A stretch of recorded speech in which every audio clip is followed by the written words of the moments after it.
Okay, so I was originally going to do a vlog that week, but going back over, I only had little bits of vlog footage and I forgot to vlog so much. So here's the haul that I did when I went to, it's actually the Friends of the Library sale that I went to, and I bought all these books in vinyl.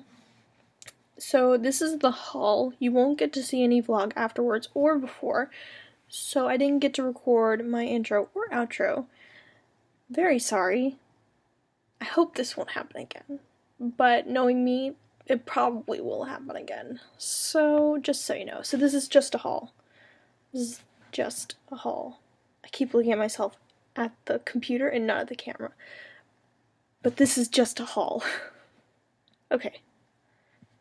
There you go. Hey guys, so this past week there was a library sale. It's called Friends of the Library sale, and it goes on in the town that I go to college in, and basically it's this huge sale where everybody brings like movie or like DVDs, VHSs, like those kind of movies, and CDs, cassettes, records, tons of books. The majority is books. So yeah, I'll start with books since there's a lot. So I got this book. It's Killing Time by Caleb Carr, and he also wrote The Alienist, which I heard about. It's a science fiction novel, and it's futuristic. And plus, I like this like chaptery kind of thing, like this whole thing. I think that's very captivating for me because I like different like artwork when it comes to inside of a book. So I picked up this and was very happy about that. Also, I love this library tag. I don't know if you can. There you go, the library tag right there. I love that. That's like super interesting to me. So, Killing Time is one of the books that I got. Fried Green Tomatoes at the Whistle Stop Cafe, which is by Fannie Flagg. And if you don't know, it was actually turned into a movie called Fried Green Tomatoes. I'm excited to read this. So, the next book that I got was The Epic of Gilgamesh. I always wanted to read this. This is actually really sad. I'm an English major and I've never read this before, and my professor last semester kept talking about it and kept referring to it. All these like authors kind of based a lot of their characters around this, like this kind of Gilgamesh character, I guess. A lot of it, like, this is kind of like original science fiction in a way. That's what I've heard. The next one I got was A Christmas Carol by Charles Dickens. I have read A Christmas Carol before, I just don't have the book, and so I thought this would be a great story to read during Christmas time, because usually the books that I do read around Christmas time is I have this like tradition where on Halloween night I'll start reading Harry Potter, because the first chapter begins on Halloween night, and then I'll end the series on Christmas Eve. So that's really the only books I have set to read for this holiday season. So this is good for another Christmassy read. I'm very excited about this. I have not read this in so long, like probably middle school, and that was like 15 years ago. So 15? No, 13 years ago. Another book that I got was The Anglo-Saxon World, an anthology, and I love classic literature, like Anglo-Saxon classic literature. It's almost like, for some people, it's like reading romantic literature. This is like my idea of a romantic literature. It's weird, but it definitely reminds me of Tolkien, which Tolkien loved Anglo-Saxon literature.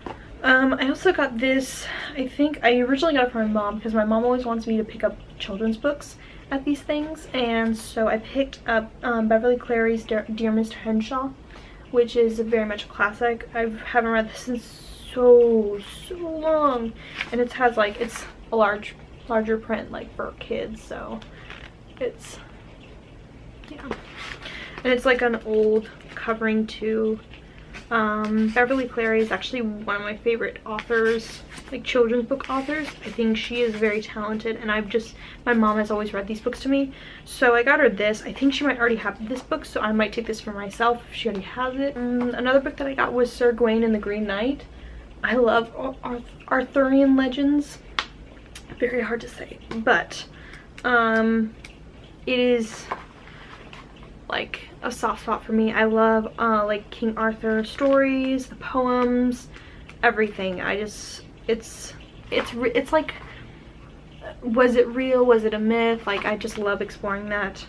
And I don't have this. I read it a long time ago, but I just don't have it, so I decided to cop it, and that's what I did. And it's a short book too. The next book that I got was English Romantic Poetry and Anthology. I got a lot of anthologies actually. Well, 2 I think. Then I got this book, The Mummy, or Ramses the Damned. And it's by Anne Rice. I've never read any Anne Rice. I've watched Interview with the Vampire, never read the book. I should have gotten that book for some reason, but I just didn't. I was like, I don't want to be basic. So I got one of the books that I've never heard of. I do like mummies. Well, I do like The Mummy. Not the one with Tom Cruise, the one with Brendan Fraser, of course. That's my favorite, one of my favorite movies. It's just like, every time I watch it, I'm like, yep, I'm into this. Kind of want to binge the series soon, but yeah, I definitely want to read this. I was very interested in it, and I do like big books. That is something I cannot deny. So, and this is in the sci-fi fantasy section, and I have a soft spot for sci-fi fantasy. Always have, always will. And so yeah, I just want to check this out, and I'm very excited. I kind of want to, I may talk about it, like, in a video if I get around to it, because it is sci-fi fantasy and I do talk about that on this channel, so who knows. Next one I got was Selected Writings of Oscar Wilde.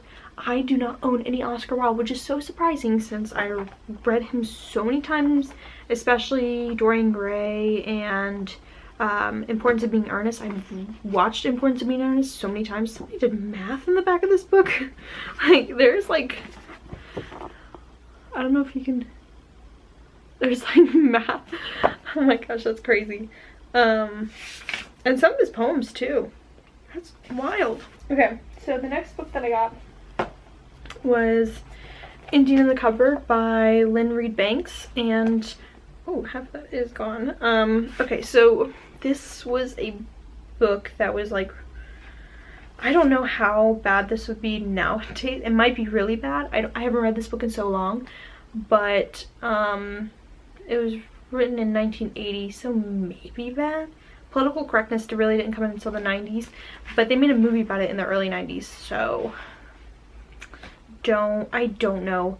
I read this in like 5th grade. I also got The Tiger Rising by Kate DiCamillo, which is a really, really good book. Have not read this in years. It is, Kate DiCamillo is a Floridian writer. I think she went to UF as well. But she writes a lot of children's books, and one of my favorites that she wrote was Because of Winn-Dixie. So this is one of the other books that she wrote. She always writes about animals, which I find so fascinating. So yeah, short little book. Very excited about this one. So this is from the Mixed Up Files of Mrs. Basil E. Frankweiler by E.L. Konigsberg. I read this in like 6th grade, 5th grade, and I lived in Jersey at the time. And basically these kids, I think they live in Jersey, and they they stow away to New York City, and they stay in the Met overnight, and they open up a P.O. box, and like, I don't remember why they do it, but it's so funny. And I always thought, man, I could do that. I could stow away to New York City and live in the Met. And I've always wanted to live in the Met because it's just, the Met is a fascinating place. I love it. If you've never been, I highly recommend. If you live in New York City and you've never been, go. The other one that I got, I think my mom has this one, but this is what I was, another Beverly Cleary, Henry and Beezus, which is a great book. This is the back. All Henry Huggins can think about is owning a bicycle, especially since that big show-off Scooter McCarthy has one. I love this. The book that I got, which was also in the science fiction fantasy section, and it is Winter's Tale by Mark Halperin, which is not the same Winter's Tale as Shakespeare. Learned that the hard way. So I got The Forsyte Saga by John Galsworthy. This is a really old book. There's several different copies, like kinds, but but I like the hardback version.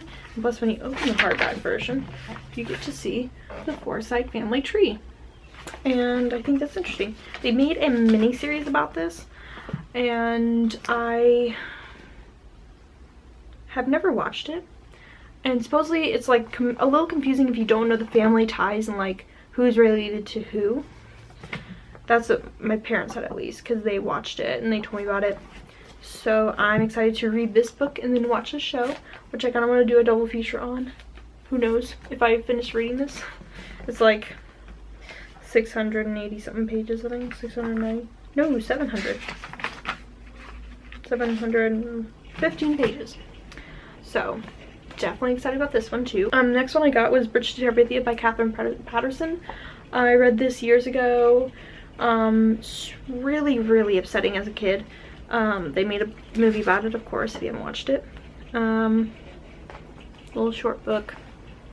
Shorter than I remember. All these books are shorter than I remember. I remember them being so much longer because we had to reach like chapter by chapter, like read the first 2 chapters, and then like you're like, oh, but I want to go outside and play, and your teacher's like making you read all these books and stuff like that. I mean, I wasn't that kid, but I was excited to read.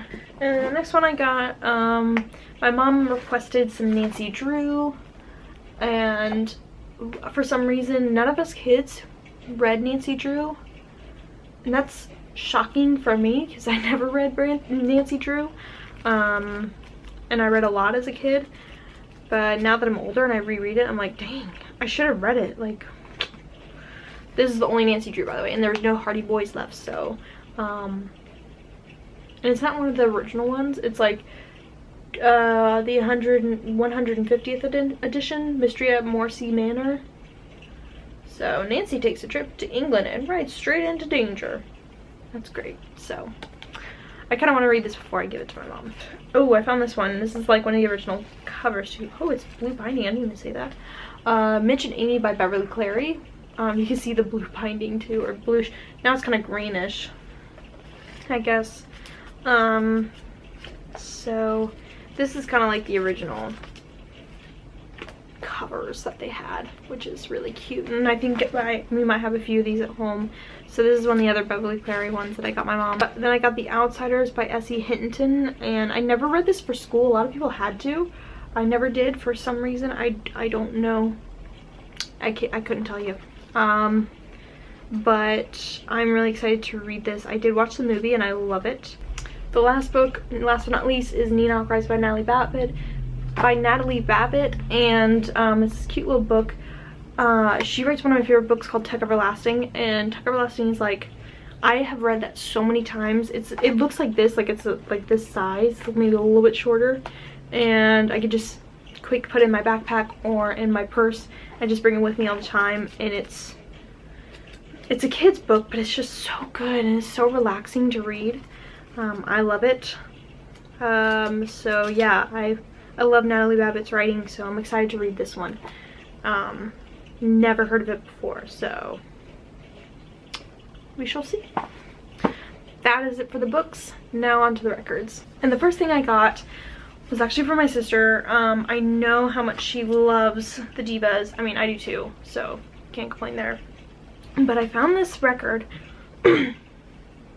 and it is An Evening with Diana Ross, and like, holy cow, like it's all live recordings, and it has her work from the Supremes, her solo work, everything from the beginning to the end. Well, not to the end, to this point in, what year was this? 1977. So, recorded live at the Ahmanson Theater, Los Angeles, California, September 1976. And like, oh my gosh, the inside, it's a 2-record thing, and like, holy cow, I couldn't believe I found this. So this is my little present to my sister. And then I got this. Oh my gosh, this was like, even for just the art alone of this album, I was so excited about. And I wouldn't be mad if like the records were horrible or whatever, because like, I love this kind of drawing. But it is the Saturday Evening Post, A Salute to Tin Pan Alley, and just the artwork alone is so cool, and I love this. I found this, King Cole for Kids, Songs for Children by the King Cole Trio. Nat King Cole had his own trio that he did, and I didn't know he made children's songs, and there's only 2 records in here, and there's supposed to be 3, but I'm like, you know what, 2 is absolutely awesome. And like, it's a beautiful book too, has a binding, and Nat King Cole's voice is like butter. The next record that I got was the Columbia album of Richard Rodgers, and it's all of his pieces that he wrote, not all of them, but a lot of them, whether it was with Hammerstein or not, and just some beautiful songs right here. And then I got Rodgers and Hammerstein's Oklahoma, the movie edition, the movie soundtrack, not the stage, and I think there's only 1 record in here when there's supposed to be 2. That's okay though. I do like the cover, because Oklahoma is a really great movie. Got 2 more. Then this one is Burt Bacharach, Reach Out. If you don't know who Burt Bacharach is, he literally wrote every single popular song in the 60s, 50s, 60s, or whatever. He's genius. And then this is my final record, which is the My Fair Lady soundtrack with Rex Harrison and Julie Andrews, which was the Broadway one. They booted out Julie Andrews for the movie, but she won the Academy Award for Best Actress anyway that year. So even though I love Audrey Hepburn, but she did not sing her songs in that movie. Julie Andrews sang hers. Yeah, that is about it for my haul from the Books of the Library sale.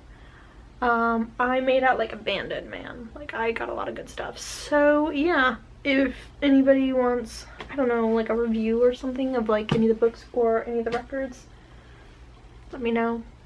I'd be happy to do it. So yeah, other than that, I've got to go on with the vlog. So yeah, and also clean up the books that I actually knocked over, because I knocked over some books. But yeah, so thank you for making it to the end of the vlog slash haul. I don't know. Apologize after for so many I edited this and I was like, what the heck. I've got to work on my speaking skills. I'm an English major, shouldn't I know this? But I don't. So thank you for watching this video. I'm so sorry it went on and on. I tried to edit as much as I could out of it. Like, there was an entire 2 minutes of me going on how much I hate Lord Byron and Sir Percy Shelley. So I saved you guys from that. If you guys do want to hear about that, I will make a separate video about that. But I digress. Thank you for watching this. My socials will be in the link description bar. If you want to watch more videos like this, thank you. And make sure you are patron to my Patreon, which I'll also link down below. So, yes. Thank you. Bye.